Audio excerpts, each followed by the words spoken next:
16 de diciembre de 1944. El bosque de las Ardenas, Bélgica. La nieve caía en densas cortinas sobre las crestas heladas, amortiguando el estruendo de la artillería lejana. En una posición de artillería oculta excavada en la ladera, soldado de primera Klaus Hoffmann apretó el ojo contra el telémetro. Su aliento se cristalizaba en la oscuridad previa al amanecer. A su alrededor, la tripulación del cañón antiaéreo de 88 milímetros trabajaba en un silencio ensayado. Hombres que habían sobrevivido a Normandía, que se habían retirado a través de Francia, que ahora se preparaban para lo que sus comandantes prometieron que sería el último y desesperado avance de Alemania hacia el oeste. El cañón del cañón apuntaba al cielo en un ángulo de 40 grados, mientras las coordenadas de seguimiento se gritaban desde el puesto de observación. Hoffmann llevaba 3 años haciendo esto.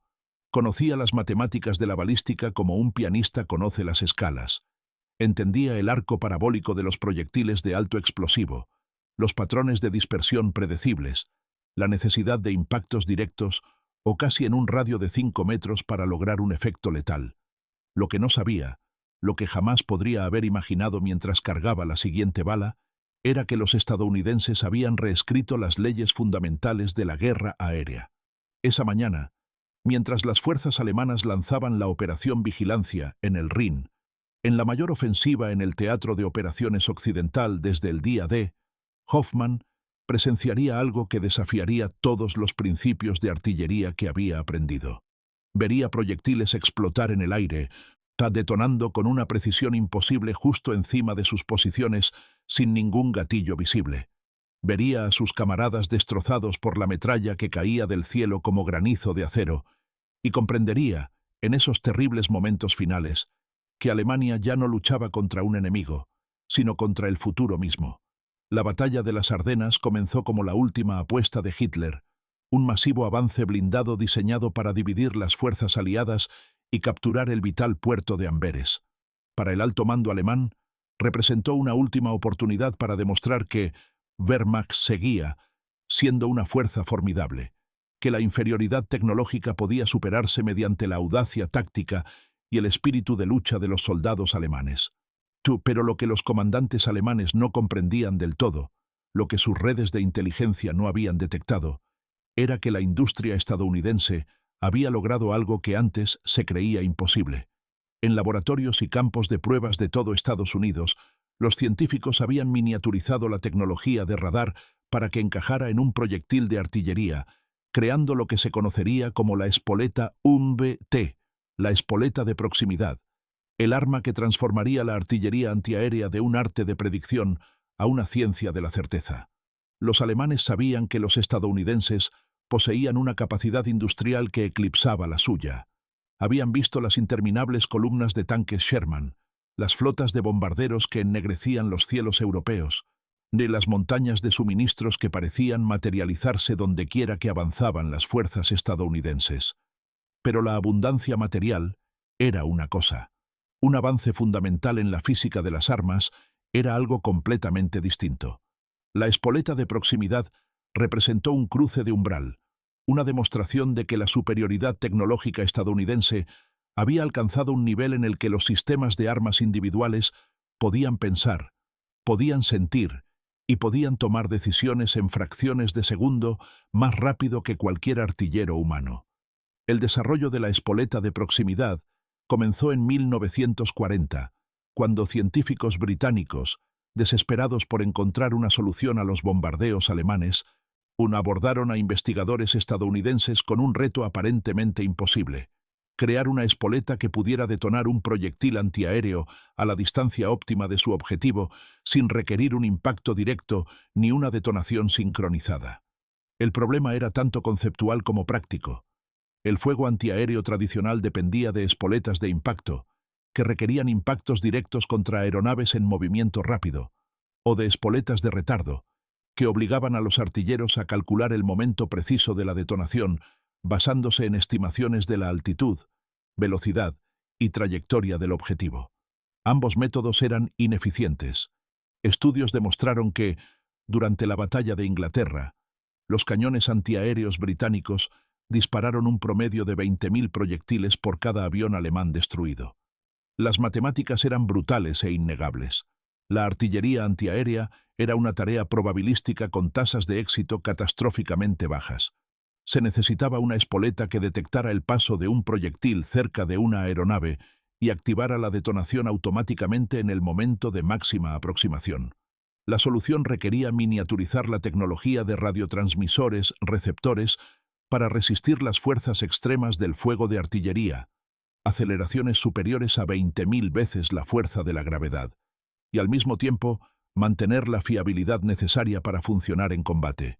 Se necesitaban tubos de vacío lo suficientemente pequeños como para caber en una carcasa de proyectil de 12,7 centímetros, pero lo suficientemente robustos como para soportar impactos físicos que destrozarían el equipo de laboratorio.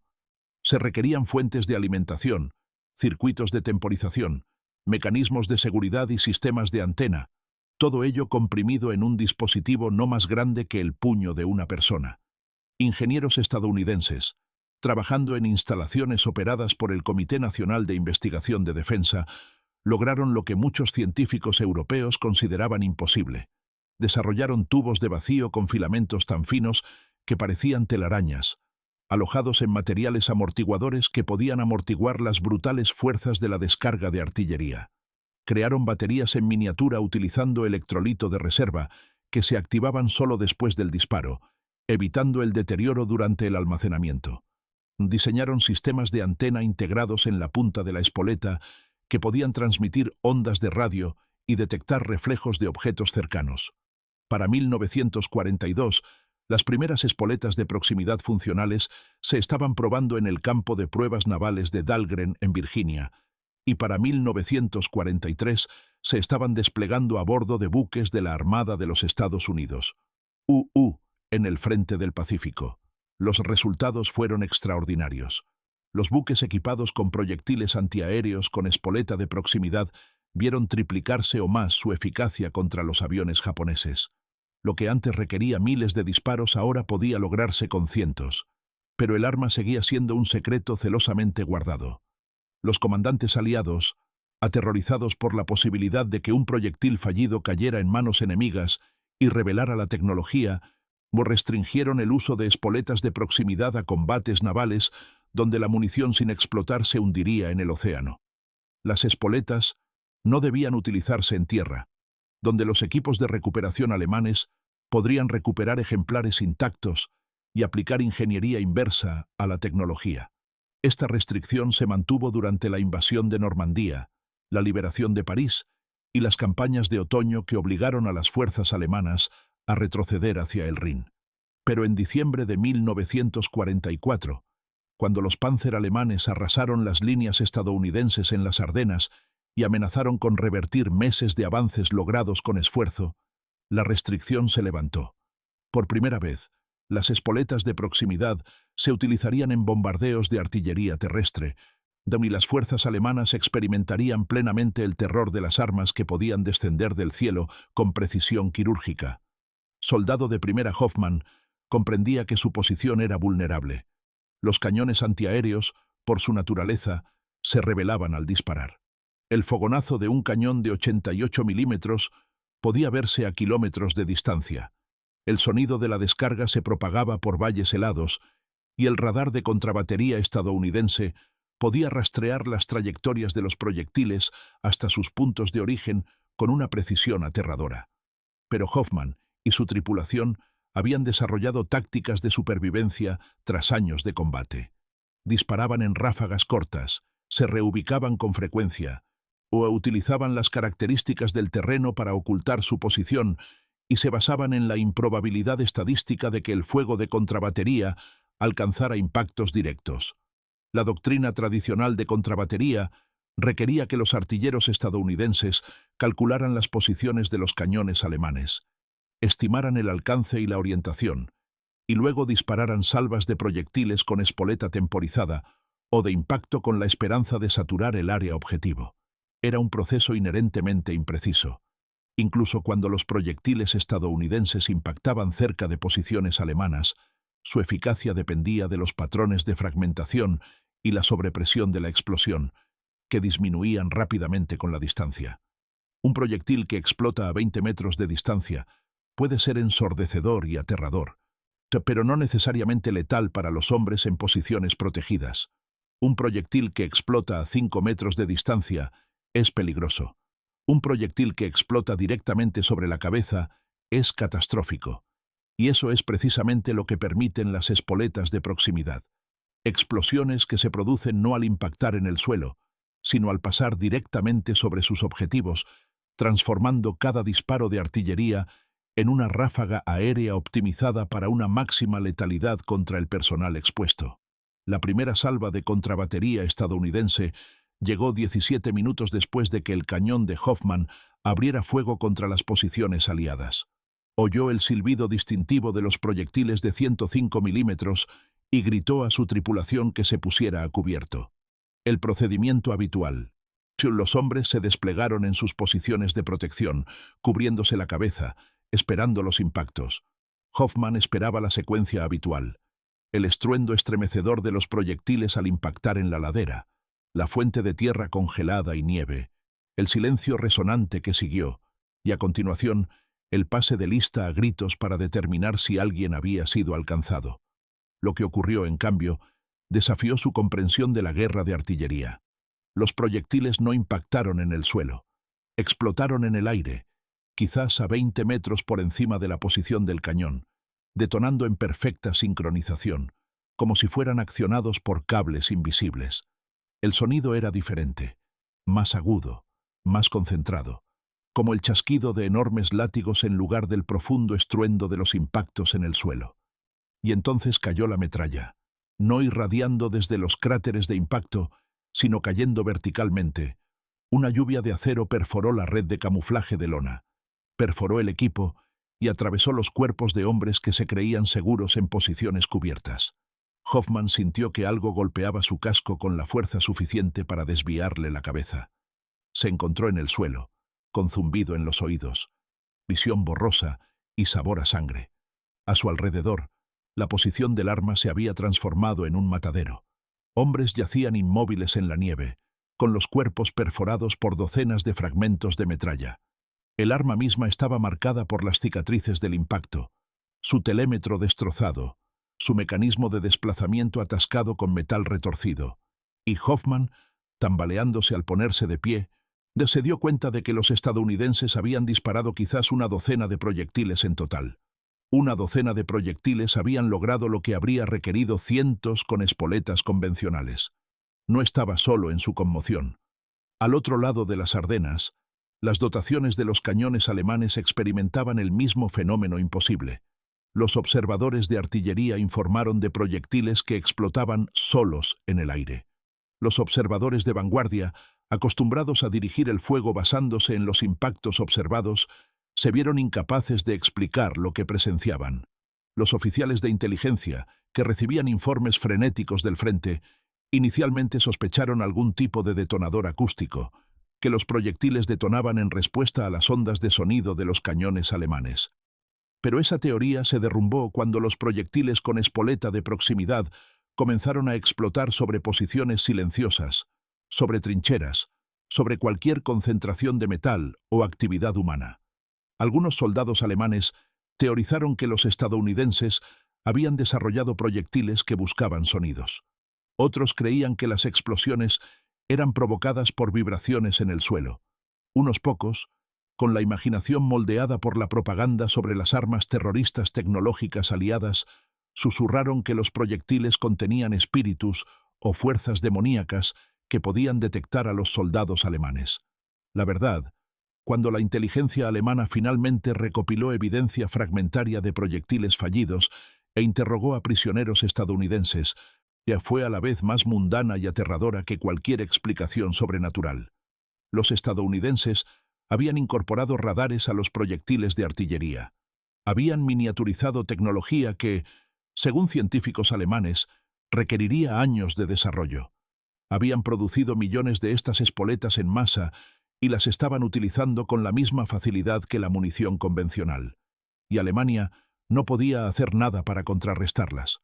El impacto psicológico de los proyectiles con espoletas de proximidad excedía su letalidad física. Los soldados alemanes, que habían soportado años de combate y desarrollado instintos y técnicas de supervivencia perfeccionados, mediante innumerables bombardeos de artillería, descubrieron que esos instintos habían quedado obsoletos. El principio fundamental de la guerra de artillería había sido ponerse a cubierto, esperar los impactos, emerger al cesar la descarga y continuar combatiendo. Las espoletas de proximidad eliminaron ese principio. No había seguridad en posiciones cubiertas cuando los proyectiles explotaban directamente sobre sus cabezas. No había forma de predecir las zonas seguras basándose en la trayectoria del proyectil. La única protección efectiva era estar bajo tierra o dentro de vehículos blindados, e incluso entonces, el terror psicológico de oír detonar los proyectiles en el aire, sabiendo que la muerte caía con precisión mecánica, erosionaba la efectividad en el combate con la misma contundencia que las bajas físicas. Los informes alemanes posteriores a la ofensiva de las Ardenas hacen repetidas referencias a los nuevos proyectiles estadounidenses. Los comandantes de unidad observaron que el fuego de contrabatería se había vuelto extraordinariamente efectivo, que las posiciones de los cañones se neutralizaban con una cantidad de proyectiles increíblemente pequeña y que las bajas de la tripulación habían aumentado drásticamente a pesar de la invariable disposición táctica. Los informes médicos documentaron que las heridas por metralla habían pasado del patrón de fragmentación horizontal, típico de los proyectiles que explotan desde tierra, a un patrón vertical consistente con las detonaciones aéreas. Y los planificadores operativos, al calcular las tasas de gasto de munición y las tasas de bajas, se dieron cuenta de que Alemania se enfrentaba a un enemigo cuya sofisticación industrial y tecnológica había alcanzado un nivel tal que la superioridad cuantitativa se había transformado en dominio cualitativo. La espoleta de proximidad no era solo un arma superior, era una manifestación de todo lo que separaba la guerra industrial estadounidense de la filosofía operativa alemana.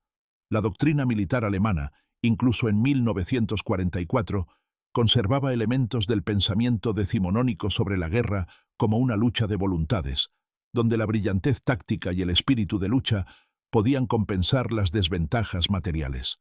Los alemanes habían desarrollado armas extraordinarias: el tanque Tiger, el caza a reacción, Me-262, el cohete Kampf-2, pero se trataba de productos artesanales, a máquinas complejas producidas en pequeñas cantidades por artesanos cualificados. La espoleta de proximidad representaba el enfoque opuesto, un dispositivo técnicamente sofisticado, diseñado para la producción en masa, fabricado por millones mediante procesos de cadena de montaje, con una distribución tan amplia que las unidades individuales podían utilizarse sin consecuencias estratégicas. Al final de la Segunda Guerra Mundial, las fábricas estadounidenses habían producido más de 22 millones de espoletas de proximidad, 22 millones de dispositivos, cada uno con tecnología de radar miniaturizada, circuitos de sincronización de precisión y mecanismos de seguridad, todos ellos probados y certificados para garantizar su fiabilidad, embalados y enviados a través de los océanos, a los campos de batalla de Europa y el Pacífico. A la escala de producción era en sí misma un arma, una demostración de que la capacidad industrial estadounidense había alcanzado un nivel en el que la tecnología avanzada podía ser tratada como un recurso consumible en lugar de un activo estratégico que debía racionarse cuidadosamente. Para los soldados alemanes que experimentaban la espoleta de proximidad por primera vez, el arma representó una revelación aterradora sobre la naturaleza de su situación estratégica. Les habían dicho que la ingeniería alemana era superior, que las armas estadounidenses eran rudimentarias y poco sofisticadas, que la cantidad no podía sustituir a la calidad. Les habían asegurado que los programas tecnológicos alemanes, los aviones a reacción, los submarinos avanzados, las armas prodigiosas prometidas por la propaganda, pronto restablecerían el equilibrio militar. La espoleta de proximidad destrozó esas reconfortantes ilusiones. Ante ellos se encontraba un arma que combinaba tecnología sofisticada con producción en masa, que funcionaba con una fiabilidad implacable y que se utilizaba con tanta naturalidad que los artilleros estadounidenses podían gastar docenas de proyectiles para neutralizar una sola posición sin preocuparse por el suministro de munición. Soldado de primera Hoffmann, evacuado de las Ardenas con heridas de metralla y pérdida auditiva traumática, declararía posteriormente a sus interrogadores que, en el momento en que comprendió el efecto de los proyectiles, el momento en que se dio cuenta de que contenían algún tipo de mecanismo sensor que les permitía detonar a la altitud óptima, supo que Alemania había perdido la guerra.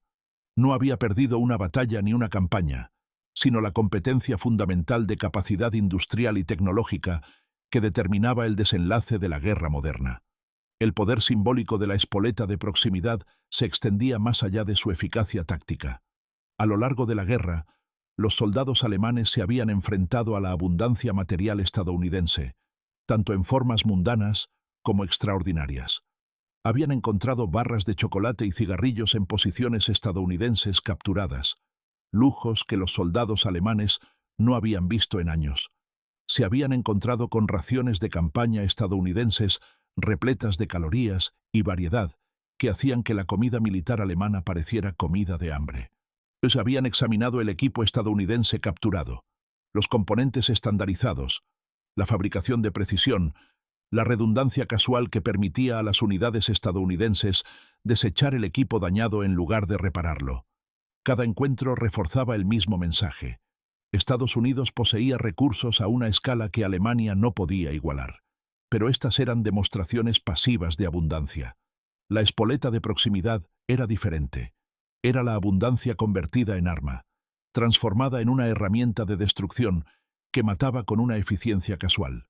Cada vez que un proyectil con espoleta de proximidad detonaba sobre una posición alemana, transmitía un mensaje más poderoso que la propaganda.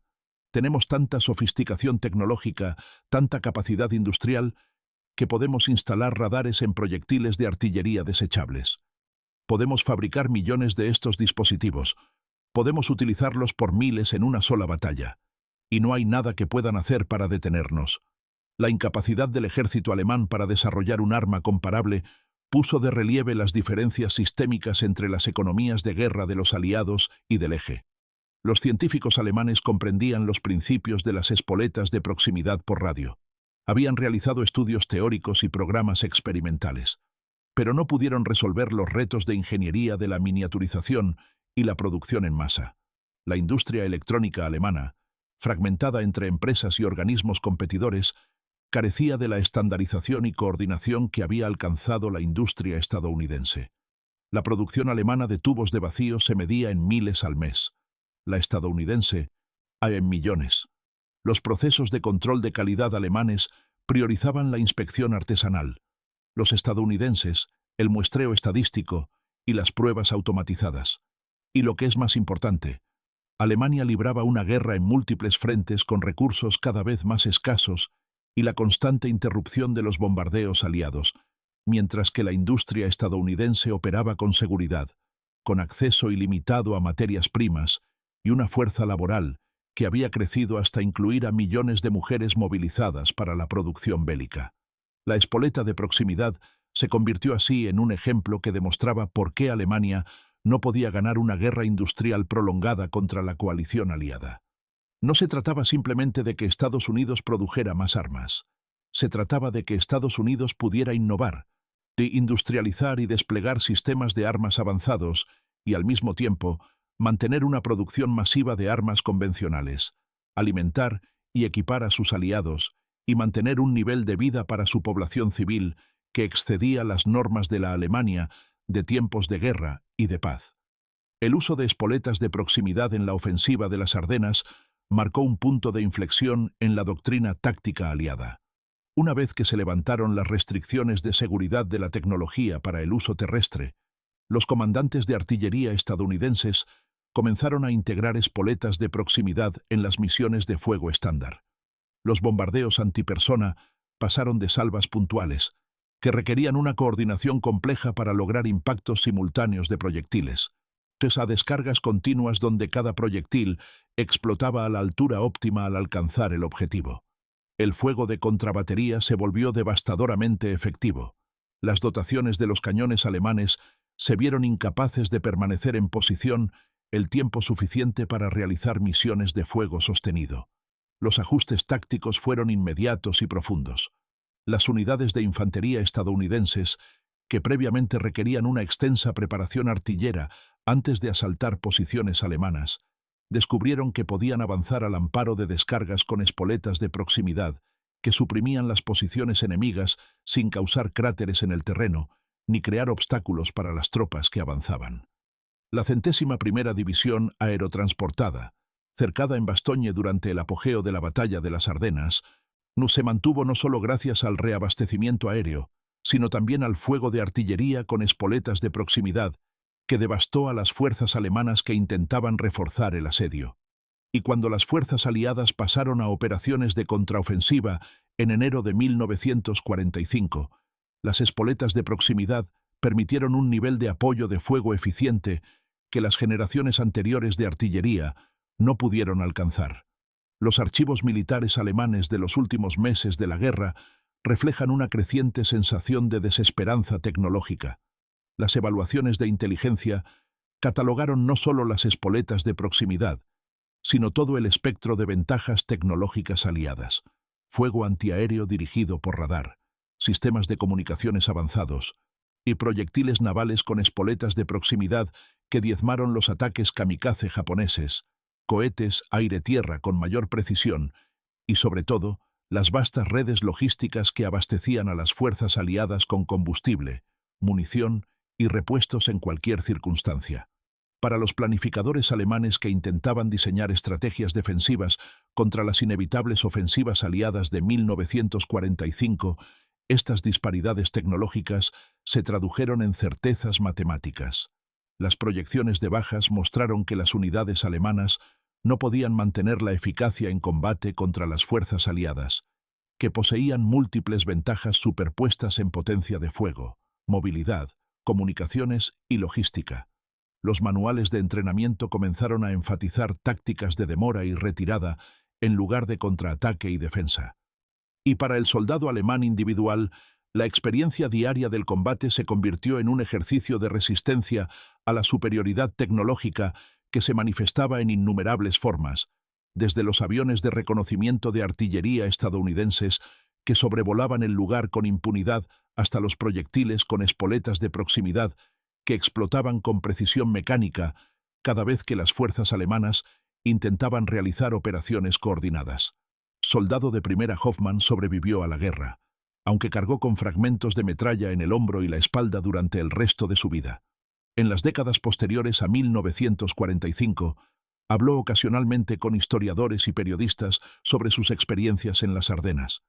Lo que impactó a los entrevistadores no fue su amargura, aunque expresó su frustración por la propaganda que decía a los soldados alemanes que luchaban contra un enemigo débil de espíritu y con métodos rudimentarios, sino su evaluación clínica de lo que representaba la espoleta de proximidad. Sabíamos que tenían más tanques, más aviones, más proyectiles, dijo en una entrevista de 1978. No sabíamos que podían introducir información de inteligencia en cada proyectil. Esa era la diferencia. Nosotros luchábamos con las armas de 1943 y ellos con armas de una década futura. Una vez que entiendes eso, una vez que ves proyectiles que piensan por sí mismos, te das cuenta de que la guerra no se trata de coraje ni de tácticas, se trata de quién controla el futuro. Su observación captó algo esencial sobre la importancia de la espoleta de proximidad. No se trataba simplemente de un arma mejor, sino de una demostración de que la capacidad industrial y científica estadounidense había alcanzado un umbral donde el propio ritmo de innovación se convertía en una ventaja estratégica. Alemania no podía competir con un enemigo capaz de desarrollar, probar, producir y desplegar sistemas de armas revolucionarios en el plazo de una sola guerra. Las especificaciones técnicas de la espoleta de proximidad, desclasificadas en detalle tras la guerra, revelaban el extraordinario logro de ingeniería que representaba. Cada espoleta contenía un transmisor de radio en miniatura que operaba en frecuencias de entre 180 y 220 MHz, con una potencia de salida inferior a 1 vatio. El transmisor enviaba ondas de radio que se reflejaban en los objetos cercanos, aviones, accidentes geográficos, concentraciones de metal, y regresaban a un circuito receptor integrado en el mismo dispositivo. cuando la intensidad de la señal recibida indicaba que el proyectil se encontraba a la distancia óptima del objetivo. Un tubo de tiratrón activaba el detonador, iniciando la cadena explosiva que detonó la carga principal del proyectil. Toda la secuencia, desde la transmisión de la señal hasta la detonación, se producía en milisegundos. La espoleta debía activarse automáticamente solo después de que el proyectil se hubiera alejado a una distancia segura del cañón disparador, evitando detonaciones prematuras que pusieran en peligro a las fuerzas aliadas. Debía soportar aceleraciones que desbaratarían la electrónica convencional. Debía funcionar de forma fiable en temperaturas que iban desde el frío ártico hasta el calor tropical, con lluvia, nieve y humedad, y debía costar lo suficientemente bajo como para que pudiera fabricarse por millones sin afectar los presupuestos militares. Los ingenieros estadounidenses lograron todo esto mediante innovaciones en el diseño de tubos de vacío, la química de las baterías, la ingeniería mecánica y procesos de producción que distribuyeron la fabricación entre múltiples proveedores, con el ensamblaje final realizado en arsenales que sometían a pruebas de calidad cada espoleta antes del envío. El Teatro de Operaciones del Pacífico proporcionó demostraciones adicionales de las capacidades de la espoleta de proximidad. Buques de la Armada estadounidense, equipados con cañones de 5 pulgadas que disparaban proyectiles con espoleta de proximidad, devastaron los ataques kamikaze japoneses que previamente habían infligido graves bajas a las fuerzas navales aliadas. Las estadísticas eran desalentadoras. Los buques que utilizaban munición antiaérea convencional con espoleta de tiempo o de contacto requerían un promedio de 1.500 disparos para destruir una sola aeronave atacante. Los buques que utilizaban espoletas de proximidad requerían menos de 300 disparos por derribo. Para los pilotos japoneses comprometidos con ataques suicidas, la espoleta de proximidad transformó el fuego antiaéreo estadounidense de un peligro con posibilidad de supervivencia a una barrera impenetrable. Los proyectiles explotaban al acercarse las aeronaves, llenando el aire de metralla que destrozaba alas y motores, que detonaba tanques de combustible y mataba a los pilotos antes de que pudieran completar sus ataques. Los registros navales japoneses de los últimos meses de la guerra documentan la creciente constatación de que las tácticas kamikaze, que inicialmente habían logrado la sorpresa e infligido daños significativos, se habían convertido en misiones suicidas con escasas posibilidades de éxito. La espoleta de proximidad no solo había mejorado las capacidades defensivas estadounidenses, sino que había dejado obsoleta toda una categoría de tácticas japonesas. Y al igual que las fuerzas alemanas en Europa, los comandantes japoneses se encontraron frente a un enemigo cuyas ventajas tecnológicas se habían convertido en dominio estratégico. El análisis posbélico del impacto de la espoleta de proximidad la situó entre los desarrollos tecnológicos más significativos de la Segunda Guerra Mundial, clasificada por muchos historiadores militares junto con el radar, la bomba atómica y el descifrado de códigos como innovaciones que alteraron fundamentalmente la trayectoria de la guerra. Pero su importancia trascendió la eficacia militar. La espoleta de proximidad demostró que la democracia industrial estadounidense podía superar en innovación a los regímenes autoritarios que centralizaban los recursos científicos bajo control estatal. El desarrollo de la espoleta implicó la colaboración entre investigadores universitarios, la industria privada y agencias gubernamentales, con un intercambio de información relativamente abierto entre científicos que trabajaban para alcanzar objetivos comunes. Los programas científicos alemanes, en cambio, sufrieron la fragmentación burocrática, la competencia entre agencias y la interferencia ideológica que priorizaba proyectos alineados con las teorías raciales nazis sobre las aplicaciones militares prácticas. El contraste no era meramente organizativo, sino filosófico. La cultura industrial estadounidense valoraba la resolución pragmática de problemas y la eficiencia de la producción en masa, mientras que la cultura industrial alemana conservaba tradiciones artesanales que producían prototipos sofisticados, pero no podían lograr la fabricación en masa a gran escala. La espoleta de proximidad también destacó el papel de las mujeres estadounidenses en la producción durante la guerra. Para 1943, las mujeres constituían la mayoría de la fuerza laboral en muchas plantas de fabricación de componentes electrónicos para espoletas de proximidad. Ensamblaban los delicados tubos de vacío, Bobinaban las bobinas en miniatura, soldaban los circuitos y realizaban las pruebas de calidad que garantizaban el funcionamiento fiable de cada espoleta. Estas mujeres, muchas de las cuales carecían de formación técnica antes de la guerra, aprendieron técnicas de fabricación de precisión y contribuyeron directamente a la producción de armas que otorgaron a las fuerzas aliadas ventajas tácticas decisivas. Su participación fue en sí misma una demostración de movilización democrática, la capacidad de una sociedad libre para capacitar y desplegar rápidamente recursos humanos en respuesta a necesidades estratégicas. La propaganda alemana había insistido en que el rol propio de las mujeres era doméstico, que la guerra moderna era inherentemente masculina y que las sociedades que permitían a las mujeres participar en la producción industrial eran decadentes y débiles. La espoleta de proximidad, fabricada fundamentalmente por mujeres y desplegada con una eficacia devastadora contra las fuerzas alemanas, supuso una refutación práctica de esa ideología. La resonancia simbólica de la espoleta de proximidad se prolongó hasta la Guerra Fría, donde se convirtió en un referente para los debates sobre la competencia tecnológica entre superpotencias. Los analistas militares soviéticos estudiaron los informes alemanes capturados sobre espoletas de proximidad y llevaron a cabo sus propios programas para desarrollar armas similares. Mientras tanto, los planificadores de defensa estadounidenses continuaron perfeccionando la tecnología de las espoletas de proximidad, desarrollando versiones mejoradas para misiles aire-aire, misiles tierra-aire y, finalmente, municiones inteligentes que integraban múltiples tecnologías de detección. El principio fundamental, que las armas podían detectar su entorno y tomar decisiones autónomas sobre cuándo detonar, se convirtió en la base de la tecnología militar de finales del siglo XX. Sin embargo, la espoleta de proximidad de la Segunda Guerra Mundial conservó una importancia única como la primera arma inteligente producida en masa, la primera demostración de que la tecnología de detección y computación podía integrarse en municiones desechables.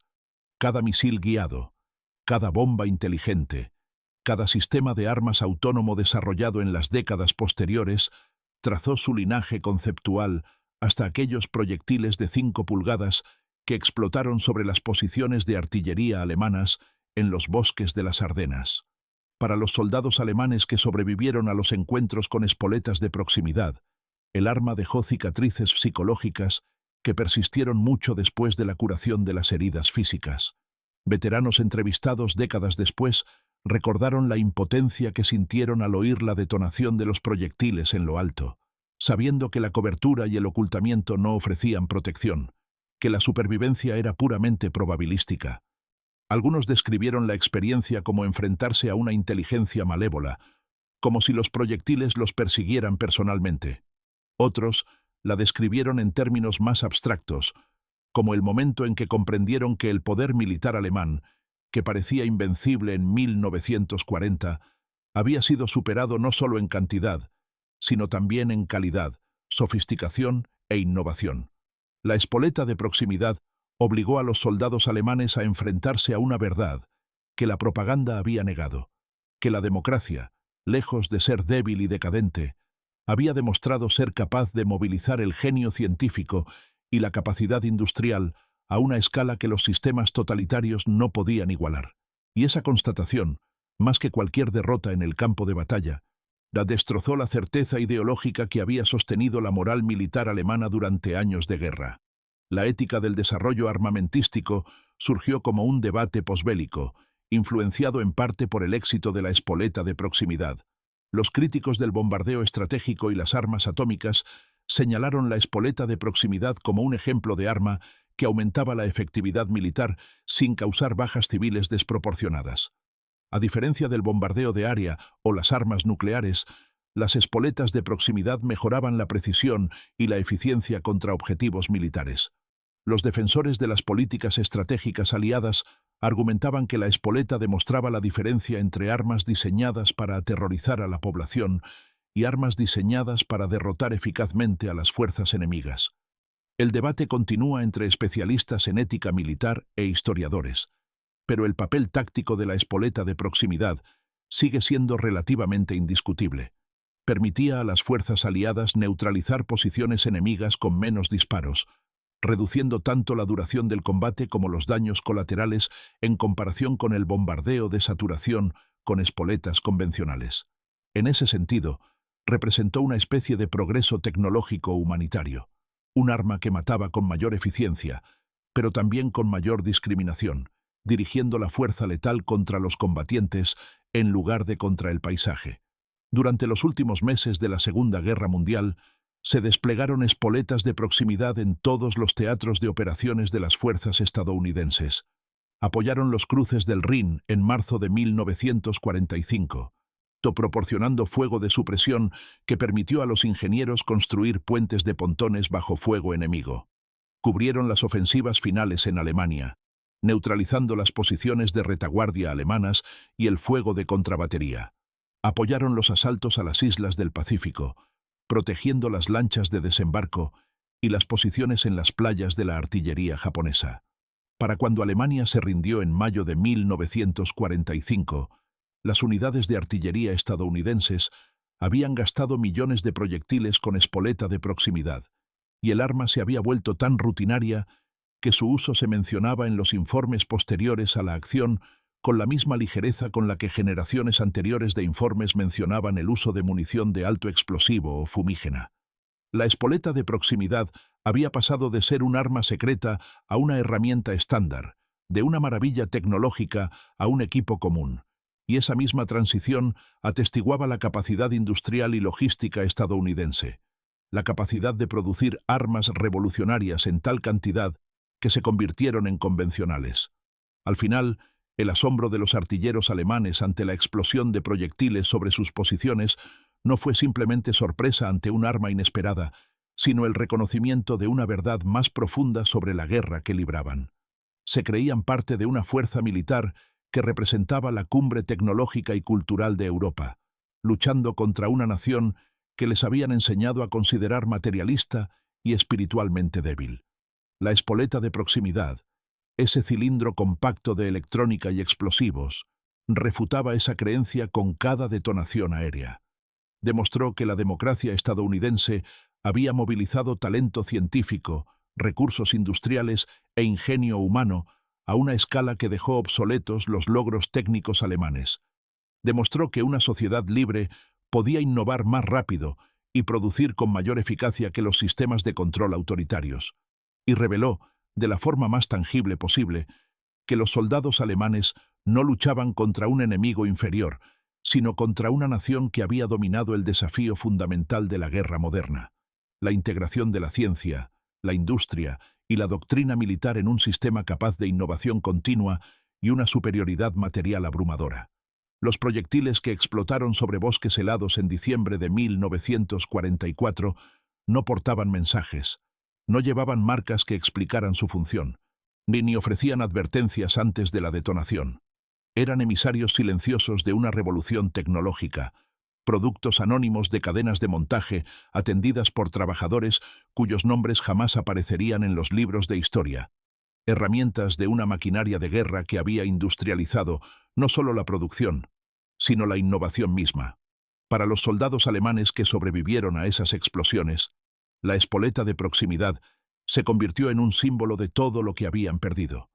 No solo batallas o territorio, sino la ilusión de igualdad técnica, la creencia de que el coraje y la habilidad táctica podían superar las desventajas materiales, el mito, alimentado por la propaganda, de que Alemania luchaba contra enemigos que carecían de la voluntad y la capacidad para prevalecer.